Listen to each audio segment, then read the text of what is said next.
నమస్తే, welcome to TV 45 news bulletin లో ముందుగా హెడ్లైన్స్ చూద్దాం. బీఆర్కే భవన్ లో ప్రధాన ఎన్నికల అధికారిని కలిసి మీడియాతో మాట్లాడిన బీఆర్ఎస్ నాయకులు.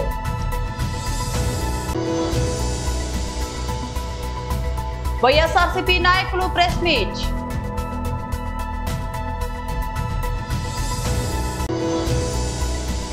మిథున్ చక్రవర్తి సినిమా చేయమని అడిగితే భయపడ్డా, ఆయన హోటల్ కే వెళ్లలేదు నటి మీనా.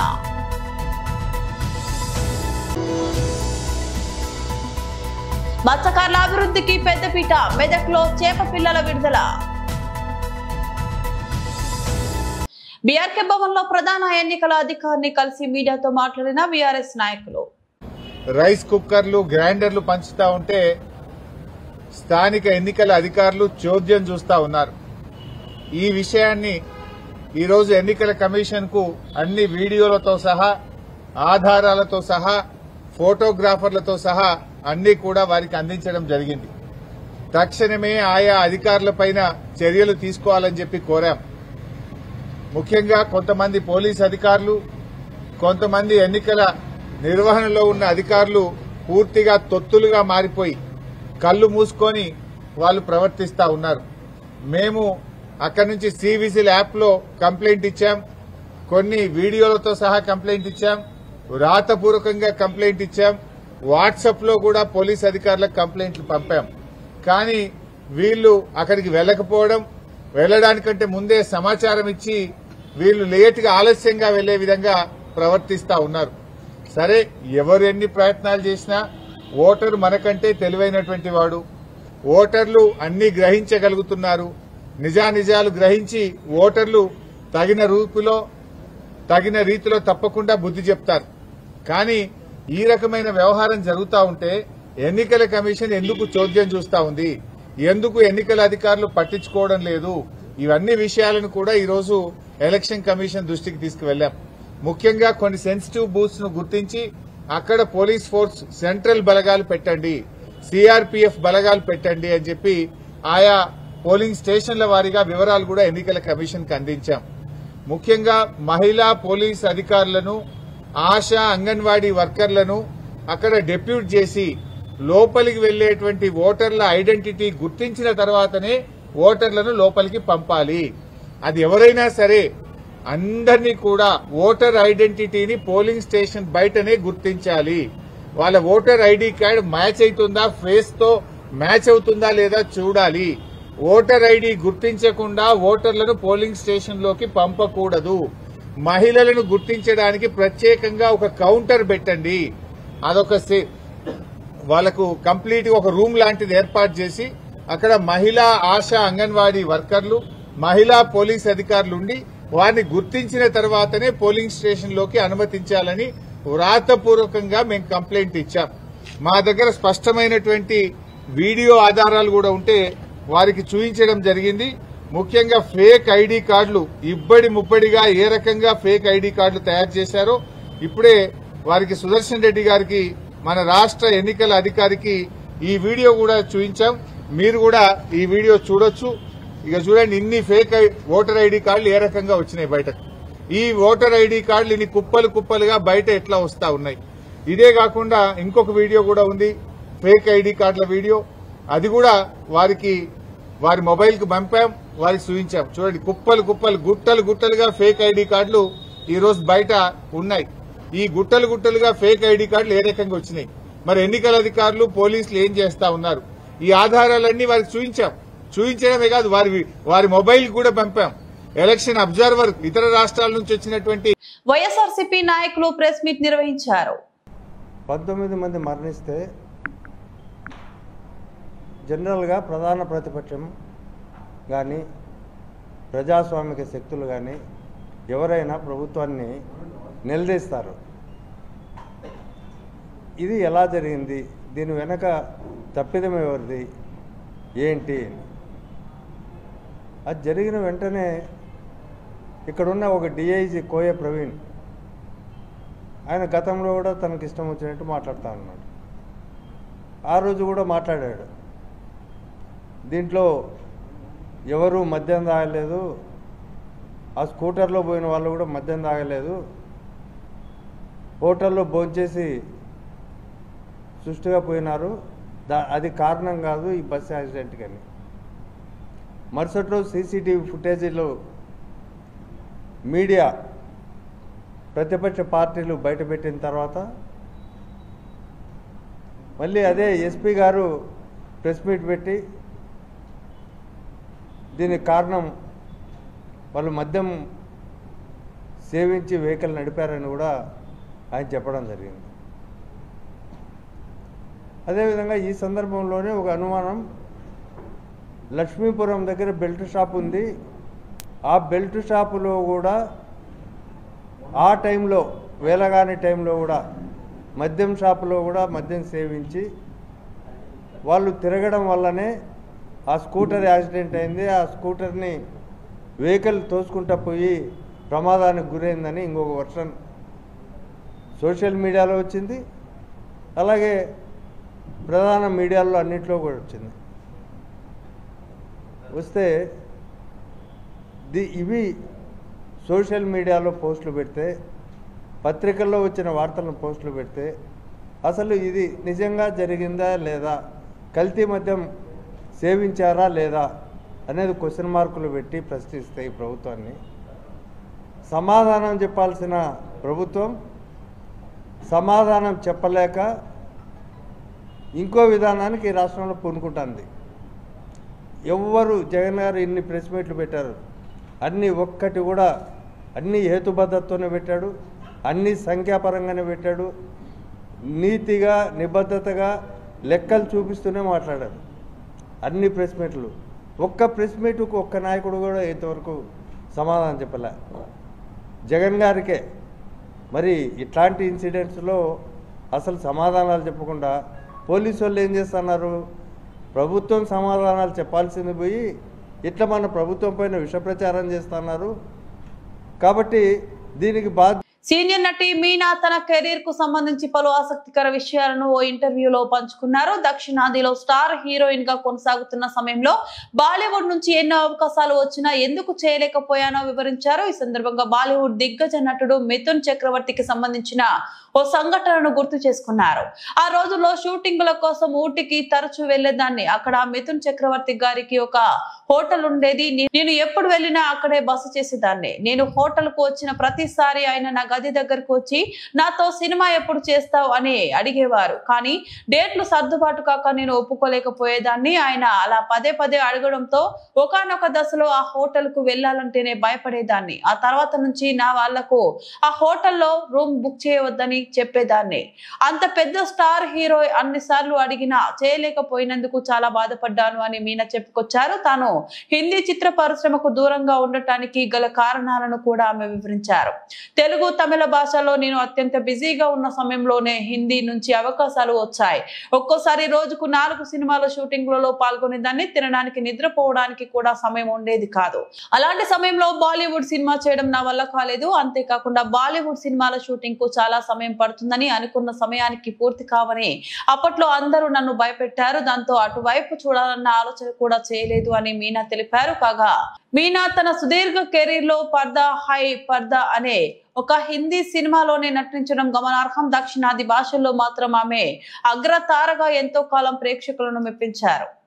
మహబూబ్ నగర్ జిల్లా హన్వాడ మండలంలోని సర్వే నెంబర్ 718లో గల 633 ఎకరాల భూమి లేని పేదలకు పంచాలని హైకోర్టు ఉత్తర్వులను బేఖదారు చేస్తున్న ప్రభుత్వ అధికారులు పై నేడు కలెక్టర్ ఆఫీస్ ముట్టడి. సరే సరే సరే జెండాలు అందరూ పట్టుకోండి. ఇట్లా వెనక్కి జరుగు. అమలుపరచాలి హైకోర్టు ఉత్తర్వులను వెంటనే. అమలుపరచాలి హైకోర్టు ఉత్తర్వులను వెంటనే. సర్వే నిర్వహించాలి 718 సర్వే నెంబర్ పై వెంటనే. హద్దులు నిర్ణయించాలి 718 సర్వే నెంబర్ పై వెంటనే. పట్టాలు ఇవ్వాలి 718లో భూమి లేని వ్యవసాయ కూలీలకు వెంటనే. పట్టాలు ఇవ్వాలి 718 సర్వే నెంబర్లో భూమి లేని పేదలకు వెంటనే. 633 ఎకరాలను వర్ధిల్లాలి. వ్యవసాయ కూలీల ఐక్యత పంపిణీ చేయాలి. ప్రభుత్వం మిగులు భూములను వెంటనే భూమి లేని పేదలకు వెంటనే వర్ధిల్లాలి. మట్టగల్ల వెంకటయ్య నేను తెలంగాణ వ్యవసాయ వృత్తిదారుల యూనియన్ రాష్ట్ర ప్రధాన కార్యదర్శి. అన్వాడ మండల కేంద్రంలో 718 సర్వే నెంబర్లో ప్రభుత్వ మిగులు భూమి ఉందని చెప్పి గత 17 సంవత్సరాల నుండి వ్యవసాయ వృత్తిదారుల యూనియన్ ఆధ్వర్యంలో పలు రకాల ఫిర్యాదులు ప్రభుత్వానికి చేసి దాని మీద భూమి లేని పేదలకు పంచాలని చెప్పేసి మరి ఈ యొక్క కార్యక్రమాన్ని నడిపించడం జరుగుతుంది 17 సంవత్సరాల నుండి. అయితే దాంట్లో కొంత ఫుడ్ ప్రాసెస్ కంపెనీకి ప్రభుత్వమే ఇచ్చినట్లు సూచించింది. అయితే ఫుడ్ ప్రాసెస్ కంపెనీకి పోగా మిగతాది 633 ఎకరాల భూమి ఉంది, ఇది భూమి లేని పేదలకు ఇవ్వాలని చెప్పేసి జనవరిలో హైకోర్టులో బాధితుల తరఫున పిల్ చేయడం జరిగింది. కానీ హైకోర్టు ఉత్తర్వులు ఏమి ఇచ్చిందంటే 4 నెలల లోపల, జనవరి 9 తారీఖు నాడు వచ్చింది, 4 నెలల లోపల ఆ 718 సర్వే నెంబర్పై సర్వే నిర్వహించి హద్దులు నిర్ణయించి ఆ మిగులు భూమిని భూమి లేని పేదలకు పట్టాలు ఇవ్వాలని చెప్పేసి హైకోర్టు ఉత్తర్వులు ఉన్నప్పటికీ పలుసార్లు కలెక్టర్ గారికి ఫిర్యాదు చేసినా కూడా ఫలితం లేకపోయింది. అధికారులు నిర్లక్ష్య వైఖరి వహిస్తున్నారు. వెంటనే ఇప్పటికైనా అధికారులు స్పందించి 718పై సర్వే నిర్వహించి 633 ఎకరాల్లో అర్హులైనటువంటి భూమి లేని వ్యవసాయ కూలీలకు పట్టాలు ఇవ్వాలని చెప్పేసి తెలంగాణ వ్యవసాయ వృత్తిదారుల యూనియన్ ఆధ్వర్యంలో ఈరోజు కలెక్టర్ కార్యాలయం ముందు ధర్నా నిర్వహించడం అనేది జరిగింది. అధికారులు ఇప్పటికైనా చొరవ తీసుకొని వెంటనే సమస్యను పరిష్కరింపజేయాలని చెప్పేసి ఈ సందర్భంగా ప్రభుత్వాన్ని డిమాండ్ చేస్తున్నాం. వర్ధిల్లాలి వ్యవసాయ కూలీల ఐక్యత. హైకోర్టు ఆర్డర్లు ఇచ్చినా కానీ మరి ఎందుకు వీళ్ళు దాన్ని అమలు పరచడం లేదు?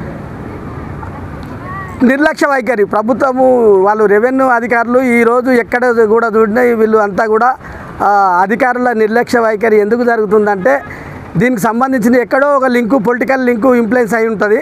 దాని నుండి వాళ్ళు నిమ్మకు నీరెక్కినట్లు ఉంటారు. అయితే గౌరవ ఎమ్మెల్యే గారు కూడా దీనిపైన వారే స్వయంగా దీనిపైన చర్య తీసుకొని ఇది పట్టాలు పేదోళ్ళకు పట్టాలు ఇస్తే మనకు బాగుంటుంది అని చెప్పేసి వారు కూడా వ్యతిరేకంగా లేరు. వారు కూడా దీనికి అనుకూలంగానే ఉన్నప్పటికీ కూడా మరి అధికారుల నిర్లక్ష్యం అనేది ఇక్కడ ప్రత్యేకంగా కనిపిస్తుంది. కీసర మండల కేంద్రంలో సొంత ఇల్లు లేని పేదలకు ప్రభుత్వం 100 గజాల స్థలం ఇవ్వాలని, గతంలో పట్టాలు ఇచ్చిన వారికి స్థలాలు కేటాయించాలని కీసర ఆర్డీఓ కార్యాలయం వద్ద ఆర్ కృష్ణయ్య ఆధ్వర్యంలో సుమారు 500 మంది ర్యాలీతో వచ్చి ఆర్డీఓ కార్యాలయం ఆవరణలో ధర్నా చేశారు. కీసర మండలంలో కాచువాన్ సింగారంలో సర్వే నెంబర్ 66లో ఇల్లు పట్టాలు ఇచ్చిన వారికి స్థలాలు కేటాయించకుండా అధికారులు ఇబ్బందులకు గురి చేస్తున్నారని అన్నారు. స్థలాలు కేటాయించాలని 100 మందితో ఆర్డీఓ కార్యాలయం వద్ద ధర్నా నిర్వహించారు. సర్వే నెంబర్ 66 గట్కేసర్ మండలం కాచువాను సింగారంలో 1500 మందికి పట్టాలు ఇచ్చి పొజిషన్ ఇవ్వకుండా రెవెన్యూ అధికారులు ఇబ్బందులకు గురి చేస్తున్నారని బాధితులు ఆవేదన వ్యక్తం చేస్తున్నారు. చెప్పి పెద్ద ఎత్తున భూ పోరాటాలు చేశాం. అప్పుడు కలెక్టరు, ముఖ్యమంత్రి స్పందించి, చంద్రబాబు ముఖ్యమంత్రి ఉంటే స్పందించి మీ భూమి లేని వాళ్ళందరినీ సర్వే చేసి, ఇల్లు లేని వాళ్ళని సర్వే చేసి వాళ్ళకి ఇళ్ల పట్టాలు మంజూరు చేయాలని ఆదేశాలు ఇస్తే అప్పటి కలెక్టర్ అజయ్ జైన్ గారు, సర్వే రవిచంద్ర వాళ్ళందరూ సర్వే చేసి వీళ్ళందరికీ అనేక చోట్ల, ఇక్కడనే తట్టెనారం, ఇతర ప్రాంతాల లోపల న్యూ ఆఫీస్పేట్, సూరారం, అక్కడ చాలా చోట్ల వేలాది మందికి సర్వే చేసి పట్టాలు ఇచ్చారు. పట్టాలు ఇస్తే తట్టెనారంలో 2000 మందికి పట్టాలు ఇచ్చారు. వాళ్ళు ఇల్లు కూడా కట్టుకున్నారు.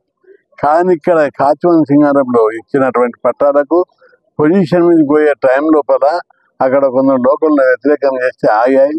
ఆ తర్వాత కోర్టుకు పోయారు, కోర్టులో కూడా గెలిచారు వీళ్ళు పట్టాలు. కాబట్టి వీళ్ళకి ఇమ్మీడియట్ గా పొజిషన్ ఇవ్వాలని ఈరోజు డిమాండ్ చేస్తున్నాం. దాదాపు 1.5 year నుంచి మంత్రి గారు ఒప్పుకున్నారు, కలెక్టర్ గారు ఒప్పుకున్నారు, రెవెన్యూ అధికారులు జాప్యం చేస్తున్నారు. అందుకే ఆర్డీఓ గారితో మాట్లాడి ఈ ఇళ్ల పట్టాలు ఉన్నటువంటి వాళ్ళని గుర్తించి వాళ్ళకి ప్రభుత్వ జాగాలు ఇవ్వమంటున్నాం. ఎవరి జాగాలు కబ్జా జాగాలు లేదా భూస్వాములై దోసుకొని కొట్టేలా కొట్టి ఇవ్వమంటారేం. ప్రభుత్వ జాగాలు ఉన్నాయాడ, ఆల్రెడీ కాచువన్ సింగారంలో ఉంది, దానికి పట్టాలు ఇచ్చారు. అదే సర్వే నెంబర్లు ఉన్న జాగా, దానికి పట్టాలు ఇచ్చిండ్రు. ఆ పట్టాలు చూసి వాళ్ళందరికీ భూములు పొజిషన్ ఇవ్వాలి. ఇది న్యాయమైన డిమాండ్. భూ కబ్జాదారుల కొమ్ము కాస్తే మాత్రం ఎట్టి పరిస్థితులు వదిలేదు. ఇళ్ల పట్టాలు ఉన్న వాళ్ళకి మాత్రం భూమి ఇచ్చే వరకు కూడా ఎవరిని వదిలిపెట్టేది కూడా లేదని చెప్పి ప్రభుత్వాన్ని హెచ్చరిస్తున్నాం. ఒక్కొక్కడు 100 ఎకరాలు కబ్జా పెట్టిన వాళ్ళతో పక్కకు పెట్టడానికి శాతనైతే లేదు ప్రభుత్వానికి. 60 గజాల జాగా ఇల్లు లేని పేదలు, కూలినాలు చేసుకొని బతికేటోళ్ళు, వాళ్లకు ఓ చిన్న గుడిసేసుకొని చిన్నిళ్ళు కట్టుకొని, ఒకవైపు ఇందిరమ్మ ఇళ్ళ పేరు మీద ముఖ్యమంత్రి రేవంత్ రెడ్డి గారు బ్రహ్మాండంగా ఇల్లు కట్టిస్తున్నారు. 5 లక్షలు ఇచ్చి ఇక్కడ గత ప్రభుత్వాలు ఇచ్చినటువంటి జాగా ఇస్తే ముఖ్యమంత్రి రేవంత్ రెడ్డి గారు ఖచ్చితంగా వీళ్ళకి ఇల్లు కట్టియడానికి సిద్ధంగా ఉన్నాడు. ఆ విషయం ముఖ్యమంత్రి దృష్టికి కూడా తీసుకుపోతాం. వాళ్ళందరూ పొంగులేటి శ్రీనివాసరెడ్డి గారిని ముఖ్యమంత్రి గారు సుముఖంగా ఉన్నారు వాళ్ళకి ఇవ్వడానికి. కింద ఉన్న రెవెన్యూ అధికారులే జాగాలు ఇవ్వడానికి ఎందుకు సందేహిస్తున్నారో ఒకసారి మాట్లాడిన తర్వాత నేను చెప్తాను. మెదక్ జిల్లా మత్స్యకారుల ఆర్థిక అభివృద్ధి ఉపాధి కోసం ప్రభుత్వం పలు కార్యక్రమాలు చేపడుతుందని మెదక్ ఎమ్మెల్యే మైనంపల్లి రోహిత్ రావు అన్నారు. రాజ్పల్లి మల్కాజ్పూర్ తండా కొంటూరులో పర్యటించిన ఆయన స్థానిక ప్రజలతో సమావేశమయ్యారు. ఈ సందర్భంగా మాట్లాడుతూ ప్రభుత్వం 35,000 కోట్ల రుణమాఫీ చేసి రైతులను ఆదుకుందని తెలిపారు. ఇందిరమ్మ ఇల్లు, గృహలక్ష్మి, మహాలక్ష్మి పథకాలు ప్రజల జీవితాలను మార్చుతున్నాయని అన్నారు. మత్స్యకారుల సంక్షేమంలో భాగంగా ఉచిత చేప పిల్లల పంపిణీ కార్యక్రమం కొనసాగుతుందని అన్నారు. మెదక్ మండలంలో కొంటూరు పెద్ద చెరువులో 1,84,500 చేప పిల్లలను ఆయన స్వయంగా విడుదల చేశారు. జిల్లా వ్యాప్తంగా 546 చెరువుల్లో 211 లక్షల చేప పిల్లలు 200 కోట్ల విలువతో పంపిణీ చేయనున్నట్లు ఎమ్మెల్యే వివరించారు. ప్రతి అర్హుడికి ఇందిరమ్మ ఇల్లు కట్టిపెడతామని, ప్రజల సంక్షేమమే ప్రభుత్వ లక్ష్యమని రోహిత్ రావు పేర్కొన్నారు.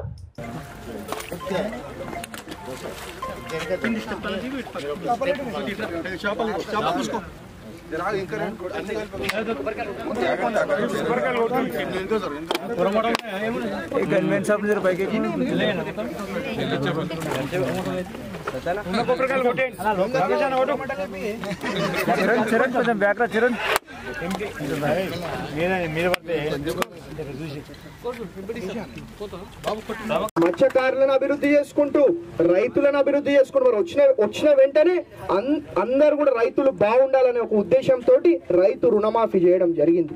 22,000 కోట్లతోటి రైతు రుణమాఫీ ఏకకాలంలో చేయడం జరిగింది అని చెప్పి తెలియజేసుకుంటా ఉన్నా. ఇవన్నీ కూడా మరి మీకోసమే చేస్తా ఉన్నాం. మరి గత ముఖ్యమంత్రి, ఇంతకు ముందు ఉన్న ముఖ్యమంత్రి మొత్తం కూడా అప్పుల పాలు చేసి మొత్తం అవినీతి అరాచకం చేసి మరి గయమైపోయింది.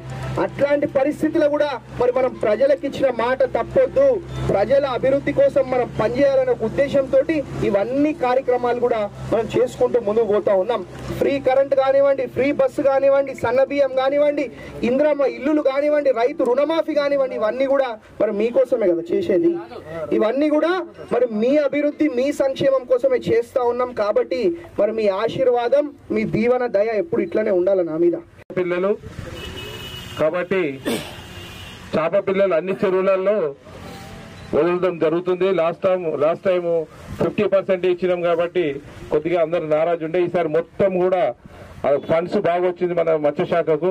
కాబట్టి మనకు అన్ని చెరువులలో, కుంటలు, చెరువులు అన్నిట్లలో వేస్తామని ఈ సందర్భంగా తెలియజేస్తూ, ఇక్కడ ఈ వేదికను అరేంజ్ చేసినటువంటి మన మత్స్యశాఖ ఏడీ మల్లేశం గారికి, మరి ఈ వేదిక పైన ఉన్నటువంటి హనుమంతన్న గారికి, మరి పెద్దలు గౌరవనీయులు మా మత్స్యశాఖ చీఫ్ ప్రమోటర్ రామకృష్ణన్న గారికి, మరి మా తోటి డైరెక్టర్లు అంజన గారు, అందరు కూడా వేదిక పైన అందరి పేర్లు చెప్పాలంటే ఛాన్స్ సేపు అవుతుంది. కాబట్టి ఇక్కడ వచ్చినట్టు విలేకరులు మరి మా మత్స్య కుత్బుల్లాపూర్ నియోజకవర్గం దుండిగల్ పోలీస్ స్టేషన్ పరిధిలోని గ్రీన్ హిల్స్ కాలనీలో జరిగిన హత్య కేసును పోలీసులు 12 గంటల్లో ఛేదించారు. అద్దెకు ఉంటున్న ఇంటి యజమాని బోయా కిషన్ తో మృతురాలు స్వాతికి అక్రమ సంబంధమే హత్యకు కారణమని పోలీసులు తెలిపారు.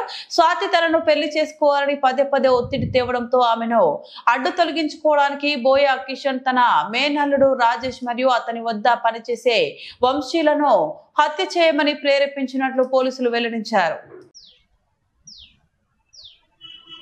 నిన్న ఉదయం సుమారు 6 గంటల సమయంలో Dundigal police station green hills కాలనీలో ఒక మర్డర్ జరిగిన సమాచారం వచ్చింది. అక్కడ పోయి చూసరికే స్వాతి సుమారుగా 27 ఇయర్స్ ఏజ్ ఉంటుంది. తన ఇంట్లోనే, కిరాకున్న ఇంట్లోనే బెడ్ పైన రోడ్ కట్ చేసి చనిపోయినది అక్కడ. ఆ తర్వాత ఎవరైనా వెరిఫై చేసుకున్న తర్వాత వాళ్ళ బంధువులందరూ కూడా, వాళ్ళ మదర్కి వాళ్ళందరికీ ఇన్ఫార్మ్ చేసిన తర్వాత 12 గంటల 10 నిమిషాలకు మాకు దరఖాస్తు తీసుకోవడం జరిగింది. కేసు రిజిస్టర్ చేసినాము. పోస్ట్ మార్టం చేసి డెడ్ బాడీ కూడా వాళ్ళకి హ్యాండ్ ఓవర్ చేయడం జరిగింది.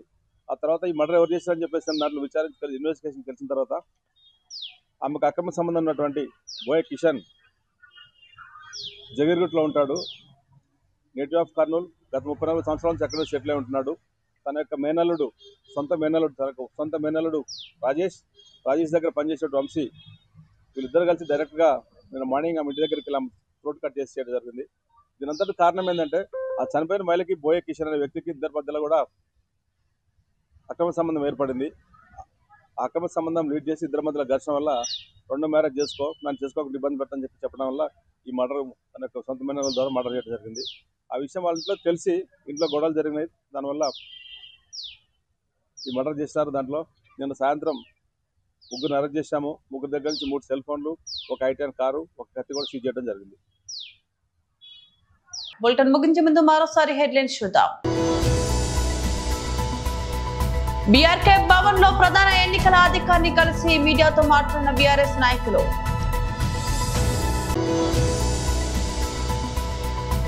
వైఎస్ఆర్సీపీ నాయకులు ప్రెస్ మీట్.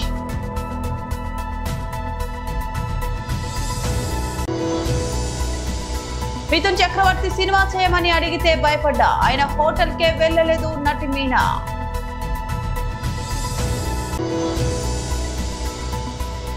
మత్స్యకారుల అభివృద్ధికి పెద్దపీట, మెదక్లో చేప పిల్లల విడుదల.